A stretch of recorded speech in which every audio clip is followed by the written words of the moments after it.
بسم اللہ الرحمن الرحیم۔ السلام علیکم۔ محرم الحرام آنے سے پہلے پہلے یہ دعا پڑھیں اور اپنے فوت شدہ والدین کو 1,00,000 ختم قرآن پاک کا ثواب پہنچائیں۔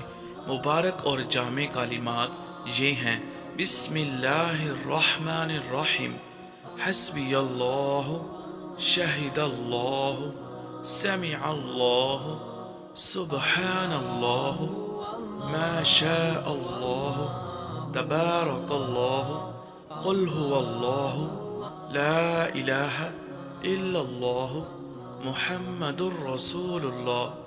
جب کسی اہل قبر کے پاس کھڑے ہو کر نیت کر کے یہ الفاظ پڑھے جائیں گے تو قبر والے کو ایسے 1,00,000 ختم قرآن پاک کا ثواب ملے گا جو مقبول ہوں گے، اور وہ اصالِ ثواب اس کے نامہ اعمال میں لکھا جائے گا۔ ان کلمات کو آپ ضرور پڑھیں اور ان کا اصالِ ثواب اپنے مرحومین والدین کو اور اپنے رشتہ داروں کو اور اپنے اساتذہ کو ضرور پہنچائیں۔